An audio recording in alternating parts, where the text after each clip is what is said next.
બાપ એવા બેટા અને વડ એવા ટેટા, મોરના ઈંડા ચિતરવા ન પડે. શિવ ભક્તો, વાત કરીએ મહાશિવરાત્રિની કથાની. હરણ હરણીઓ અને તેના બચ્ચાઓ અને સામો એક શિકારી ઊભો છે.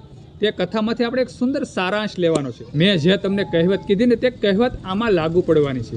શિવ ભક્તો, જો આપણે સારા હોઈએ તો આપણા બાળકો પણ સારા જ થવાના છે. આપણે સંસ્કારી હોઈએ તો આપણા બાળકો પણ સંસ્કારી જ થવાના છે. આ કથામાંથી એક સુંદર સારાંશ લીધા જેવો છે.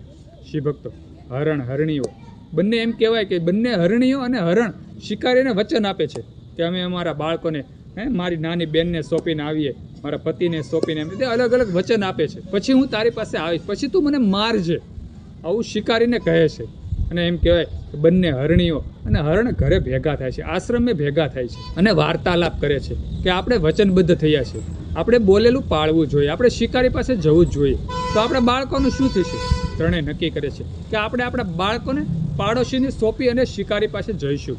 શિવભક્તો જ્યારે આવું નક્કી કરે છે અને એમ કહે કે શિકારી પાસે જતા હોય છે, પાછળ તેના બચ્ચાઓ પણ એમ કે સત્યના પંથે જાય છે અને વિચારે છે કે જે ગતિ આપણા મા બાપની થશે તે જ ગતિ આપણી થશે, તેવું મનોમન વિચારી અને નાના નાના હરણના બચ્ચાઓ તેના મા બાપની પાછળ પાછળ જાય છે. શિવભક્તો, જ્યારે એમ કહે કે શિકારી જોવે છે બંને હરણીઓને અને હરણને જોવે છે અને પાછળ તેના બચ્ચાઓ આવતા હોય તેને જોવે છે ને, ત્યારે તીર તાકે છે. ત્યારે એમ કહેવાય કે નાના નાના બચ્ચાઓ છે તે પણ બોલે છે. બંને મોટી હરણીઓ અને હરણ તો બોલે જ છે કે અમારો વધ કરો, અમને મારો, અમને સાર્થક કરો. પણ તેના બચ્ચાઓ પણ બોલે છે, હે શિકારી, તું જે તીરથી અમારા મા બાપનો વધ કર ને તે જ તીરથી અમને પણ મારી નાખજે. જે ગતિ મારા મા બાપની કરો ને તે જ ગતિ અમારી કરજો. આવું નાના નાના બચ્ચાઓ બોલે છે. શિવભક્ત, આ વાતમાંથી આપણે ખૂબ શીખ મેળવવા જેવી છે. જો આપણે સત્યના પંથે હોય, આપણે સત્યનું પાલન કરતા હોય તો આપણે બાળકોને શીખવાડવું નથી પડતું. તે આપણા સંસ્કાર જોઈ અને આપણા પંથે જ ચાલે છે, આપણું જેવું જોઈ અને કરે છે. એટલે હંમેશા આપણે આ હરણ હરણીઓ અને તેના બચ્ચાઓમાંથી એક શીખ મેળવવા જેવી છે કે હંમેશા આપણે સત્યનું પાલન કરવું, હંમેશા નીતિથી ચાલવું. નીતિ એ નારાયણ છે અને સત્ય ત્યાં શિવ છે.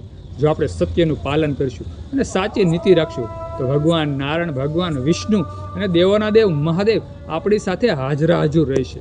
સંકટને હણવા ગમે ત્યાંથી ભગવાન શિવ પ્રગટ થશે. ભલે તે ગમે તે સ્વરૂપે પ્રગટ થાય, પણ 100% નહીં, પણ 1001% ભગવાન મહાદેવ પ્રગટ થાય છે અને આપણને સહાયરૂપ બને છે, આપણે સંકટ હણે છે. એટલે હંમેશા આપણે સત્યના પંથે ચાલવું જ જોઈએ. તો શિવભક્ત, આ જે મહાશિવરાત્રિની કથા છે તેમાંથી એક સુંદર આ શીખ મેળવી લેવી. આપણે હંમેશા સંસ્કારમય જીવન રાખવું. જો આપણે સંસ્કારમય જીવન રાખશું તો આપણે પેઢી પરિવાર પણ સંસ્કારમય બનશે, તેમાં કોઈ શંકાને સ્થાન નથી. બધા શિવભક્તોને, હિન્દુ સનાતન ધર્મના લોકોને મારા હર હર મહાદેવ અને ઓમ નમઃ શિવાય.